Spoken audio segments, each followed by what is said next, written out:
SLBC సొరంగంలో చిక్కుకున్న వారిని రక్షించేందుకు నేవీ రంగంలోకి దిగింది. అయితే లోపలికి వెళ్లడానికి అధికారులు భయపడుతున్నారు. సొరంగంలో ప్రతికూల పరిస్థితులు నెలకొనడంతో రెస్క్యూ ఆపరేషన్ ముందుకు కదలడం లేదు. 11 కిలోమీటర్లు దాటి లోపలికి వెళ్లడం గగనంగా మారింది. కన్వేయర్ బెల్ట్ సహాయంతోనే వెళ్లే పరిస్థితి ఉండడం, ఆక్సిజన్ పంపించే ట్యూబ్ కూడా ధ్వంసం అవడం, నీరు, బురద, బోరింగ్ మిషన్ కు సంబంధించిన మెటీరియల్స్ మొత్తం కుప్పకూలడంతో గందరగోళ పరిస్థితి నెలకొంది.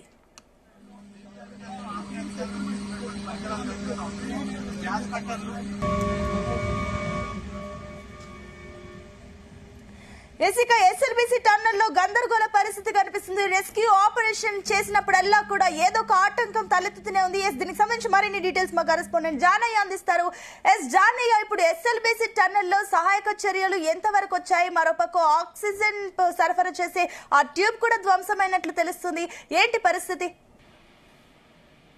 సునీత, ఏదైతే ఎస్ఎల్బీసీ సొరంగ మార్గంలో జరిగినటువంటి ప్రమాదం ఏదైతే ఉందో ఆ ప్రమాదం కూడా 3వ రోజు సహాయక చర్యలు అయితే ఇంకా కొనసాగుతున్నాయి. ఈ రోజు నేవీ నేవీ బృందాలు ఈ రెస్క్యూ ఆపరేషన్ కి సంబంధించి మాత్రం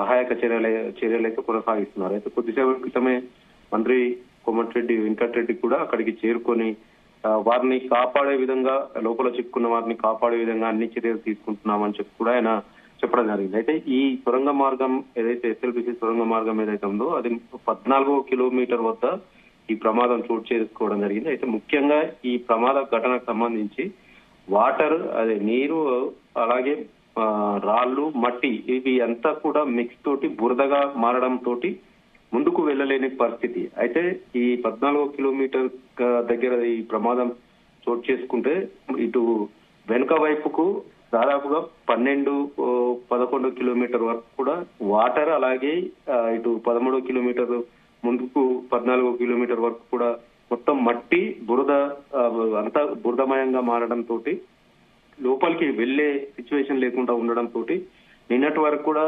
ఎన్డీఆర్ఎఫ్ సిబ్బంది కావచ్చు, ఇటు సింగరేణి రెస్క్యూ టీమ్ కి సంబంధించి 24 మంది వారు వీళ్ళంతా కూడా ఎంత ప్రయత్నం చేసినప్పటికీ లోపలికి ముందుకు వెళ్లేందుకు కూడా సహాయక చర్యలు చేపట్టేందుకు వాళ్ళకి వీలు పడకపోవడం తోటి ఇంకా సహాయక చర్యలు ఎలా ముందుకు వెళ్లాలనే దాని మీద కూడా ఒక బ్లూ ప్రింట్ కూడా తీసుకొని దాన్ని అధికారుల సమక్షంలో ఈ నేవీ కావచ్చు, ఇటు ఆర్మీ కావచ్చు, ఇటు ఎన్డీఆర్ఎఫ్ సిబ్బంది కూడా వీళ్ళంతా కూడా రెస్క్యూ ఆపరేషన్ ఏ విధంగా నిర్వహించాలనేది కూడా వాళ్ళు బ్లూ ప్రింట్ ద్వారా కూడా కొంత ఒక నిర్ణయానికి రావడం జరిగింది. ఆ ప్రయత్నంలోనే ముందుకు వెళ్తున్న పరిస్థితి. అయితే 11వ కిలోమీటర్ వరకు మాత్రం వెళ్ళగలుగుతున్నారు.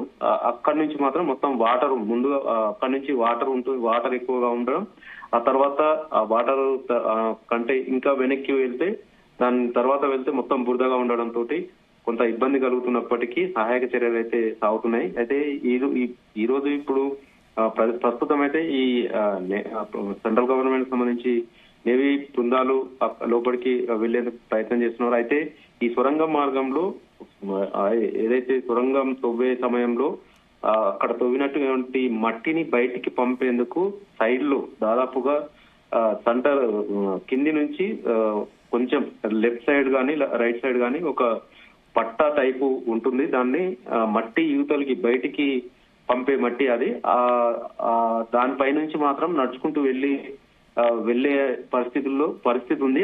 ఆ పట్టాపై నుంచే వెళ్తున్న పరిస్థితి ఉంది. ఇక ఆ లోపలికి ప్రమాదం జరిగిన సమయంలో ఏదైతే సొరంగ మార్గంలో గాలి అనేది ఉండదు కాబట్టి ఆక్సిజన్ కోసం ముందుగానే పైప్ లైన్ అనేది ఏర్పాటు చేసుకున్నారు. కానీ ఈ ప్రమాదం జరిగినప్పుడు అక్కడ పైప్ లైన్ కూడా ధ్వంసం కావడం, దానికి సంబంధించి కూడా లోపల ఉన్న వారి సిచ్యువేషన్ ఏ విధంగా ఉందనేది మాత్రం తెలియరాని పరిస్థితి ఉంది. దీంతో నిన్నటి వరకు మంత్రి జూపల్లి కృష్ణారావు కూడా లోపలికి ఏదైతే ప్రమాద ఘటన లోపలికి ఎంతవరకు అయితే వెళ్తున్నారో అక్కడి వరకు కూడా జూపల్లి కృష్ణారావు రావడం జరిగింది. అక్కడ సిచ్యువేషన్ దారుణంగా ఉంది, పరిస్థితి ఎలా ఉంది అనేది కూడా చెప్పలేని స్థితిలో ఉన్నామంటూ కూడా ఆయన వ్యాఖ్యానించడం జరిగింది. కానీ ఈ రోజు నేవీ బృందం మాత్రం ఏదైతే బురద పై నుంచి కూడా వెళ్లేందుకు కూడా అన్ని రకాలుగా వారు లోపలికి వెళ్లేందుకు మాత్రం ప్రయత్నం చేస్తున్నారు. ఏదైతే ఈ బురదను బయటికి తీయాలంటే కూడా రిస్క్ తోటి కూడుకున్న అంశం కాబట్టి ఆ వాటర్ ముందుగా వాటర్ అనేది ఊట అనేది అక్కడ ఎక్కువగా నీరు వస్తుండడం తోటి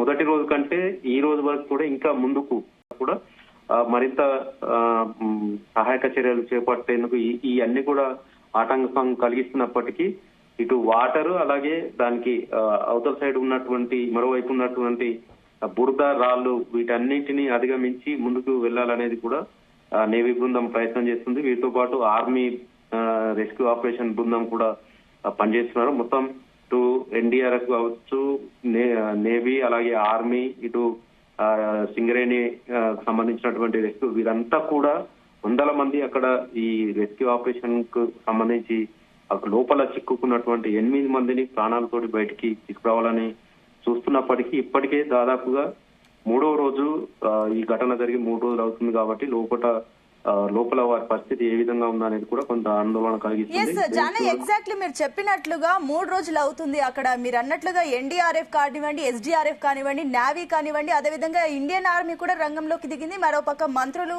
అందరూ కూడా అక్కడికి వచ్చినా కూడా 3 రోజుల నుంచి రెస్క్యూ ఆపరేషన్ ముందుకు వెళ్ళలేని పరిస్థితి. లోపం ఎక్కడ ఉంది? అసలు ఎందుకు ఇంకా ఆపరేషన్ ముందుకు వెళ్ళట్లేదు?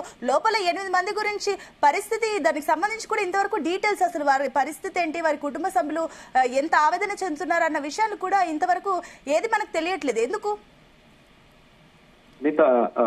ఏదైతే మీరు చెప్పినట్లుగా ప్రభుత్వం దీనిపైన వెంటనే ప్రమాదం జరిగిన వెంటనే స్పందించినప్పటికీ అన్ని రకాలుగా ఇటు ఎన్డీఆర్ఎఫ్ సిబ్బంది కావచ్చు, ఇటు ఎస్డీఆర్ఎఫ్ కావచ్చు, సింగరేణి రెస్క్యూ టీమ్ సంబంధించి కూడా ముందుగా ప్రయత్నం ఏదైతే వారిని కాపాడేందుకు మొదటి రోజు ప్రమాదం జరిగిన రోజే వారంతా కూడా ప్రయత్నం చేయడం జరిగింది. కానీ లోపల సొరంగం 14వ కిలోమీటర్ వద్ద జరిగినటువంటి ప్రమాదం ఏదైతే ఉందో ఆ ప్రమాదం జరిగిందే నీరు ఏదైతే నీటి ఊటతోటి నీరు ఊరుతుండడంతో పైనుంచి మట్టి పిల్లలు దీంతో పాటు రాళ్లు కూడా అక్కడికి కింద పడడం జరిగింది ఆ సొరంగంలోనే. దీంతో పాటు ఇటు సిమెంట్ కాంక్రీట్ వేయడానికి ఫిట్ చేసినటువంటి రాడ్లు ఏదైతే ఉన్నాయో అవి కూడా ఐరన్ కూడా కింద పడడం, టీబీఎం మిషన్ సొరంగం తవ్వేటువంటి మిషన్ ఏదైతే ఉందో ఆ మిషన్ కూడా ఈ ఊట నీటితోటి ప్రవాహం ఎక్కువగా వరద అందులోకి నీరు ఎక్కువగా రావడం తోటి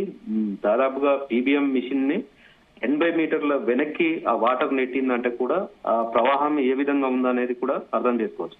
అయితే ఆ ప్రమాదం జరిగినప్పుడు మిషన్ వెనుకకు వాటర్ నెట్టడంతో పాటు అటు మధ్యలో కూడా 200 మీటర్ల వరకు గ్యాప్ ఏర్పడింది. అయితే ఈ బురద మట్టి అలాగే నీరు రాళ్లతోటి ఒక్కసారిగా బురదమయంగా మారడం తోటి ముందుకు వెళ్లేందుకు మాత్రం వీలు పడడం లేదు. ఈ ఎన్డీఆర్ఎఫ్ సిబ్బంది కూడా దాదాపుగా మొదటి రోజు 13.5 కిలోమీటర్ల వరకు, మరో 1/2 కిలోమీటర్ పోతే ఆ ప్రమాదం చోటు చేసుకున్న వరకు వెళ్లే అవకాశం ఉంటుంది. కానీ ఈ రోజు మాత్రం 11 కిలోమీటర్ వరకు మాత్రమే వెళ్లాల్సిన పరిస్థితి వస్తుంది. ఎందుకంటే ఆ వాటర్ అనేది, నీటి ఊట అనేది రోజు రోజుకు ఇంకా ఎక్కువ అవుతుంది.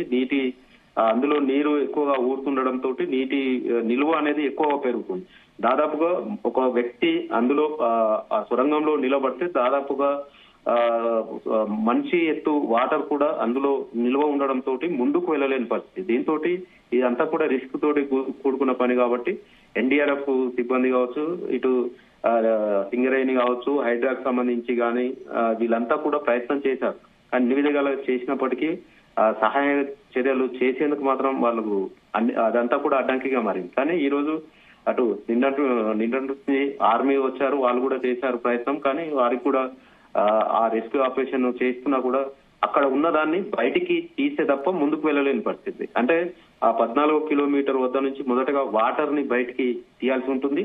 వాటర్ తర్వాత దాని వెనుకాల ఉన్నటువంటి బురద రాళ్లు దాన్ని అంతా కూడా బయటికి దాదాపుగా సొరంగం మార్గం అంటే 14 కిలోమీటర్ వద్ద అంటే బయటికి 14 కిలోమీటర్ల వరకు కూడా దాన్ని తరలించాల్సి ఉంటుంది. ఈ నేపథ్యంలో అదంతా కూడా కష్టతరమైనటువంటి పని కావడంతో ఈ సహాయక చర్యలు అనే ఇబ్బంది కలుగుతుంది. అయితే ఇప్పుడు ఈ రోజు నేవీ బృందాలు ఏవైతే వచ్చాయో వాళ్ళంతా కూడా మొదటగా అక్కడ ఉన్నటువంటి సిచ్యువేషన్, ప్రమాదం జరిగిన చోట ఉన్నటువంటి సిచ్యువేషన్ అంతా కూడా ఫోటోస్, వీడియో ద్వారా ఒక ప్లాన్ బ్లూ ప్రింట్ మాదిరిగా తీసి వాళ్ళు తర్వాత మరి దీంట్లో ఎలా చేయగలుగుతాం, బురదలో నుంచి ముందుకు ఎలా వెళ్ళాలి, వాటర్లో నుంచి ఎలా వెళ్ళాలి అనేది ఈ నేవీ బృందాలు మాత్రం ఒక ప్రత్యేకంగా ఒక స్టెప్ తీసుకునే అవకాశం ఉంది కాబట్టి ముందుకు వెళ్లే అవకాశం ఉన్నట్టుగా తెలుస్తుంది. అయితే 3 రోజులు గడుస్తున్నప్పటికీ లోపల ఉన్నటువంటి ఆ 8 మంది ఎవరైతే ఉన్నారో, 2 సైట్ ఇంజనీర్ అలాగే ప్రాజెక్ట్ ఇంజనీర్ తో పాటు 2 పీబీఎం మిషన్ ఆపరేటర్లు, మరో 4 లేబర్ కార్మికులు ఉన్నారు. వీళ్ళంతా కూడా అందులో చిక్కున్నారు. వారి కుటుంబ సభ్యులకు కూడా సమాచారం అందించారు, కానీ వారి పరిస్థితి ఎలా ఉందనేది మాత్రం ఇప్పటికీ తెలియరాలేదు. Right Janaiah, thank you.